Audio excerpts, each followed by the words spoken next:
factors influencing teacher quality and effectiveness, I felt that we want to look at the interactions of lots of dimensions that are important for a high quality and effective teacher workforce. And I'm going to begin by discussing how induction relates to each of these three areas. So for example, on the left, professional knowledge and practices, induction is a part of the continuum of teacher development. It's situated between initial preparation and then the ongoing professional learning that happens throughout teachers' careers. The induction years are a unique phase in teacher development when these new people take on the full-time responsibilities of being a teacher while they're still really learning to teach. So there's many demands on these individuals. So what happens during the induction period is critical in helping them become more effective, but this experience can also strengthen or weaken their commitment to teaching. Working conditions on the right also play a critical role in induction, as the characteristics of the school culture, the principal support, the collegial context, and the demands placed on special educations play a role in what they can accomplish in their schools. Even the best prepared teacher can't accomplish what they need to without certain conditions in place.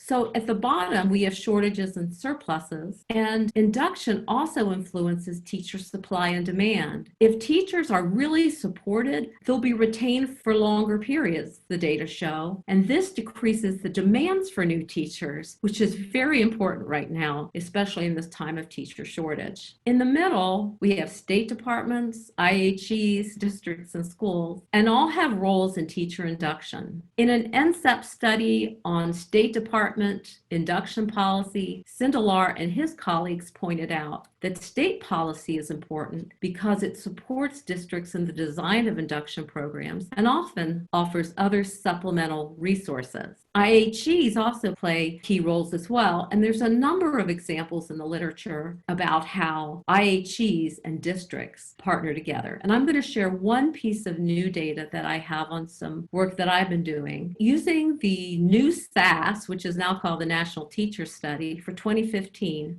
18% of SETs indicated they did not have a mentor. 32% of those who had mentors indicated that it didn't help them improve their teaching very much. So 50% of our new teachers either needed a mentor or needed better mentor support.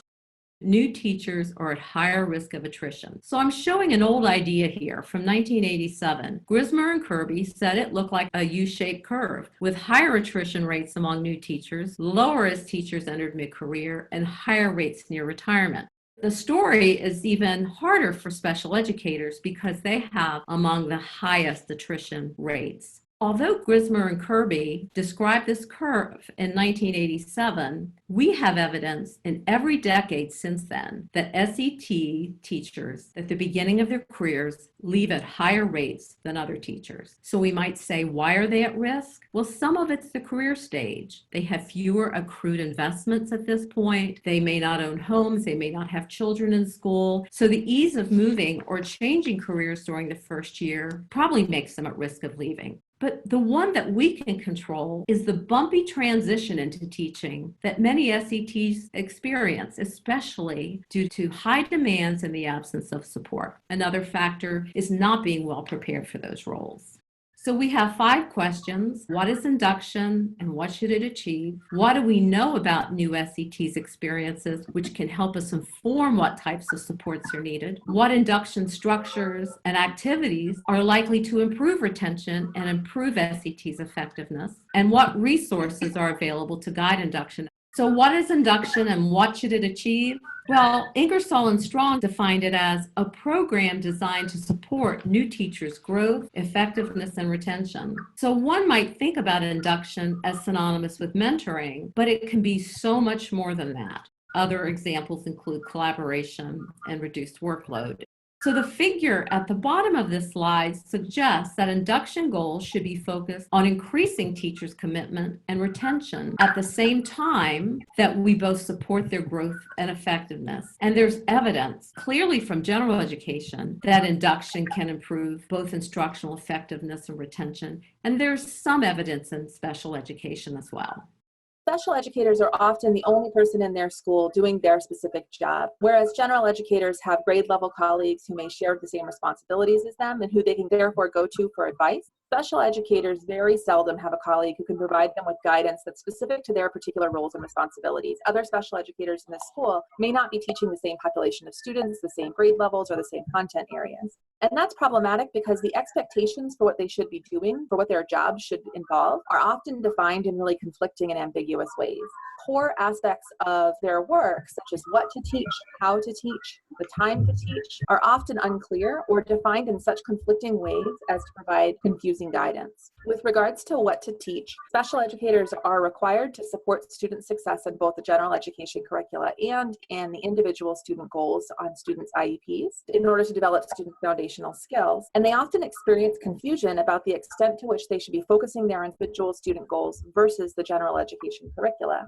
Compounding that, they often teach multiple grades and subject areas requiring fluency with multiple different curricula, and yet they often report, especially in their first couple of years, that they struggle to find and access appropriate instructional resources. And often they don't have a set schedule defining when they're teaching what to whom, so they have to kind of figure out, okay, how much time am I going to allocate to these different instructional responsibilities? With regards to how to teach, special educators experience conflicting messages about the extent to which they should be relying on the explicit instructional methods that are typically taught in special education coursework versus the methods that are more often taught in general education content area coursework, such as inquiry-based methods. Those inquiry methods are often reinforced by teacher evaluation instruments, further compounding difficulties that they might have in figuring out exactly what instructional methods they should be using.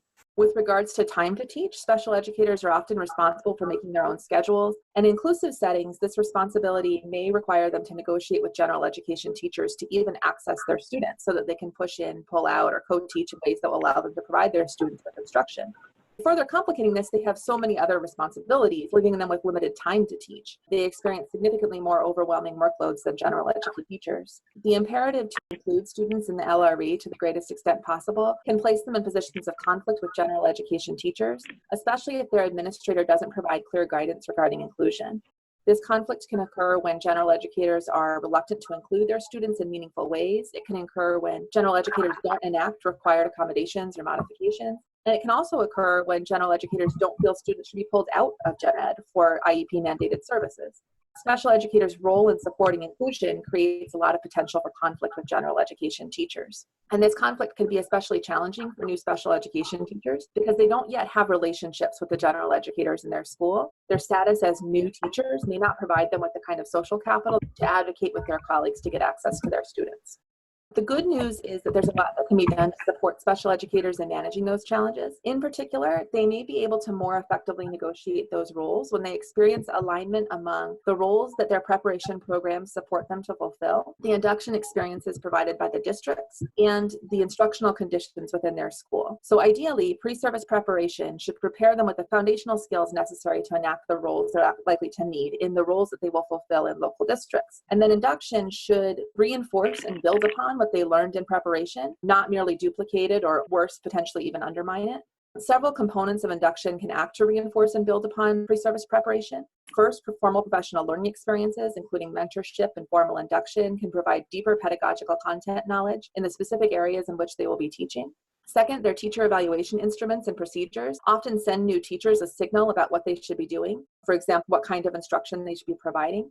And ensuring that those instruments and procedures are designed or modified to be well aligned with the practices new special educators learn and practice is one potential avenue for reinforcing those practices. And third, new special educators rely on collaboration to accomplish core aspects of their work and to continue learning about effective practice. Teachers become more effective through interactions with skilled colleagues. Well-designed induction can play a role in fostering those collaborative relationships that they need in order to effectively serve students. And finally, even with well-designed preparation and induction that are aligned with one another, special educators may become frustrated if the practices that they're being taught to use are not well supported logistically with the appropriate instructional resources and schedules. For example, a special educator whose pre-service preparation and induction have taught her to provide high-quality explicit instruction may experience a great deal of conflict and frustration if her schedule doesn't provide her with access to small groups who have similar instructional needs, or if her instructional materials promote a very different set of practices. But if preparation, induction, and instructional conditions are well aligned with one another, then special educators can have opportunities to develop initial competence, and then they can actually enact those skills in practice with supportive curricula and schedules. Another way of saying this is that the systems around teachers need to ensure that teachers first have the knowledge and skill to use and apply core instructional practices, and that they experience conditions in their school that support them in enacting those practices in the service of students, as you see at the top. When both of those conditions are met, they're able to use core practices to effectively serve students with disabilities. So that's the ideal condition. In contrast, if they have the knowledge and skill but lack appropriate conditions, that's fertile ground for frustration and attrition. Similarly, if they have the conditions necessary to enact effective practices, but they don't know how to use those conditions to effectively serve students, they're unlikely to be able to take advantage of the time and resources that they've got to effectively support students. And finally, someone who has neither the appropriate conditions nor the knowledge and skill is unlikely to be able to effectively serve students. What core instructional practices might help induction programs and serve as a framework for special education teacher induction? So, for example, evidence-based practices is one possibility, or state or district frameworks, which some are already using, and some have individualized ones as well. But one of the issues comes with alignment. For example, if new SETs are taught one set of practices in initial preparation, and then they encounter very different expectations in their first year, it makes their jobs harder. They've got to figure out how to teach. The top box of this slide identifies some of these, and we're going to talk about a few others. A clear instructional framework can focus new teachers' attention to strong practices. If it's aligned with PD, it begins to provide a shared language about instruction, which may facilitate conversations between SETs, their mentors, and leaders. The new teacher induction standards also emphasize the importance of strong instructional guidelines for new teachers. And when these are aligned, it's even better, because that way they're not having to deal with two sets of standards. The second half of the slide shows examples of instructional frameworks used in SET induction. I'm sharing these because there are very few examples of special education induction focused on instructional frameworks or even effectiveness, so these are worth a read. The first is an interesting study by Israel and her colleagues, including Paul. They studied the Danielson's framework for teaching, widely used across the country in formative and a summative evaluation that includes several domains. They reported that mentors evaluated new teachers using the framework, and then they used that data to inform the supports provided to the teacher, showing the interrelationships of the framework to mentoring and evaluation. However, the framework was also used quite flexibly, and emotional support and other teacher needs were integrated into this framework. So we're worried about things being too strict, not allowing it to take a look at the specific context teachers are in. So that provides an example that seemed to work fairly well. The second framework is specific to a district as well, and Kamen and Long provided an in-depth description of one district's program, the Special School District of St. Louis County, or SSD program. The program provided an instructional framework unique to the district to guide new teachers' development over several years. And the instructional framework was aligned with professional development, with mentoring, and other collaborative supports, providing the most intense version of induction that I've seen in the literature. They also report strong induction outcomes for the program. And these two examples I have identified under the references, but I think they're worth a read because they show how all of these come together for specific districts. The third framework is one Liz and Nate Jones and I have developed as we see an opportunity to use the new high leverage practices that are adopted by the Council for Exceptional Children as an instructional framework for induction. And this framework has the potential for coordination across varied agencies. So this induction program begins with an instructional framework, in this case, high leverage practices, which include 22 practices that address collaboration, assessment, social emotional development, and of course, instruction. And all of these are directly matched to the kind of work that we hope as special educators will do in school. So if this were used and teachers were introduced to some of these high leverage practices in their preparation, as they enter schools, they recognize these practices. And then if mentors and PD supports help them continue to develop these HLPs, we might have a better chance of having some coherence across these things. Also, this helps address the problem Liz talked about how to teach, because they're given some support with that. Mentoring can also support teachers' growth as they use these HLPs to teach particular content, the content that they're teaching, supporting teachers' decisions about what to teach, linking instruction to content. And the right-hand side of the middle box refers to those working conditions, because again, we don't want teachers in the position to teaching them really effective practices, but that not allowing them to have the ability to use these practices. The importance of collaboration, again, is shown in the middle. So using these core practices induction might be used quite flexibly, considering the teacher's unique training, the specific teaching context, and their specific responsibilities. For example, other evidence-based practices, such as those specific to reading instruction for, say, elementary or high school transition, could be incorporated as they made sense.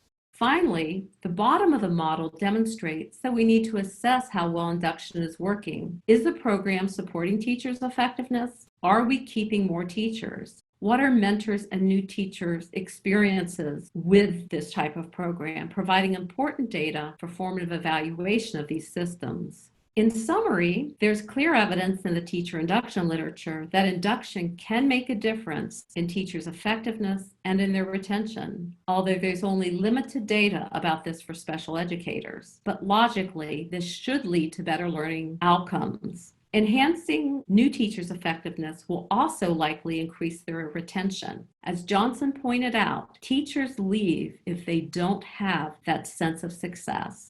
So what I'm going to do is very briefly talk through a few quick points about the design of this mentoring and induction toolkit. The tools within this mentoring and induction toolkit are really focused on the nuts and bolts of designing mentoring and induction programs. This toolkit was designed to foster collaboration between state education agencies and districts to collaboratively develop high-quality, effective mentoring and induction programs. So we are focused within this toolkit on a number of topics. So things such as mentor recruitment, selection, and assignment strategies, strategies for developing and assessing performance of mentors, beginning teacher professional learning structures, and the role of school leaders in supporting mentoring and induction programs. So this really is focused on the nuts and bolts of how you design high quality components within mentoring and induction programs. Mentoring and induction structures are only as good as the instructional practices that they reinforce. So putting into place high quality mentoring and induction structures such as high quality selection procedures or high quality mentor professional learning isn't going to get us to our desired outcomes unless we are reinforcing the right kinds of instructional practices. Now, the materials in this toolkit are intended to be used for general educators as well as special educators. You will see considerations for special education teachers integrated throughout the toolkit, but we really did want to stress that this is a toolkit that applies to both a general education and a special education audience because we wanted to include a specific focus on equity within the toolkit. So we want to make sure that we're not just focusing on mentoring and induction as a strategy to increase teacher retention, but we want to make sure that we are actually using mentoring and induction to increase teacher retention in the highest need, hardest to staff context with the student populations who need it the most. So throughout these materials, you will see attention to equity paid both in terms of students with disabilities, culturally and linguistically diverse learners, and other populations of students who are at risk for poor learning outcomes. So now I'm going to do a very high-level overview of what the toolkit contains. You can see the list here of our 5 existing modules. Each module contains an anchor presentation, which is a PowerPoint slide deck. The purpose of the anchor presentation is to just generally build knowledge around the particular topic of the module. So this module is the Introduction to the Mentoring and Induction Toolkit. It goes through some general information about mentoring and induction, its connections with teacher retention and instructional effectiveness, and really provides some of the research base around mentoring and induction. I should note that these anchor presentations contain full sets of speaker notes. All of our citations are in there, so this is intended to be a take and turnkey resource if there is a need for some knowledge building around particular components related to mentoring and induction. In addition to an anchor presentation for each module, which can be accessed here by clicking on these links for the slide presentation, there are also associated handouts and team tools with each module. So you can see beginning here, there is a list of the associated handouts and team tools by module. This is really where I think the meat of the toolkit is. These team tools are activities that are intended to be undertaken collaboratively between states and districts to really think through designing high quality components within mentoring and induction programs. There is a link on the page where you can request access to the toolkit materials. Click this link to request any of the handouts or team tools, and we will make sure that you receive those. In addition to having all of these handouts and team tools online in the near future, we have 2 modules that are currently in development. One is a module that is specifically devoted to mentoring and induction for special educators, and another is around collecting evidence of induction program success.